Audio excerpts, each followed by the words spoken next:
கண்ணுக்கு கண் பல்லுக்கு பல் இதெல்லாம் அந்த காலத்துல இருந்தது. அப்போ உங்ககிட்ட அதிகாரம் இருக்குது, உங்ககிட்ட ஆள் பலம் இருக்கிறது. நீங்க என்ன செய்யலாம், உங்களுடைய எதிராளி நீங்க தண்டிக்கலாம். ஆனா அந்த நேரத்துல நீங்க ஆண்டவருக்கு கீழ்ப்படைந்தவர்களாக இருக்க வேண்டுமே. ஆனால் நீங்கள் தண்டிப்பதற்கு பதிலாக அவரை என்ன செய்ய வேண்டும், மன்னித்து விட வேண்டும். ஆதியாகமம் 50ஆம் அதிகாரம் 14ஆம் வசனம் முதல் 21ஆம் வசனம் வரை வாசிக்கின்ற பொழுது அங்கே யார் மரித்து போகிறார், யாக்கோபு மரித்து போகிறார். அந்த காரியங்களை நாம் தொடர்ச்சியாக வாசிப்பேன், ஆனால் நமக்கு அது புரியும்.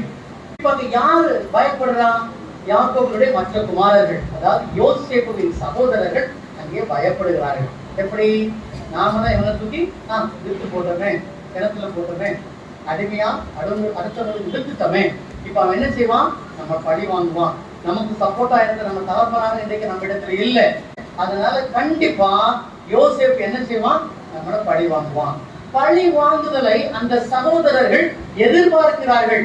ஆனால் நடந்தது என்ன, மிகவும் அதிகமாக துன்பப்பட்ட அந்த யோசேப்பு இன்றைக்கு அத்தனை படைபலத்தோடும் பெரிய ஒரு பதவியிலே இருந்தாலும் அங்கே அவர்களை அவன் மன்னிப்பதை நாங்கள் வசனத்தின் மூலமாக நாம் அறிந்து கொள்ள முடியும். ஆதியாகமம் 50ஆவது அதிகாரம் 21ஆவது வசனத்தை எடுத்தவர்கள் வாசிக்கலாம்.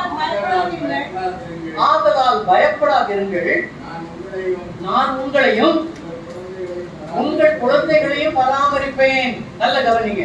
அப்போ ஆண்டவருடைய சீடர்களாக நாம் இருக்க வேண்டுமே. ஆனால் தண்டிக்கக்கூடிய நம்மிடத்துல, அதாவது தண்டிக்கக்கூடிய அளவிற்கு நம்மிடத்துல பலம் இருந்தாலும் அவர்களை நாம் மன்னிக்க வேண்டும். யாரை போல, யோசேப்புவை போல.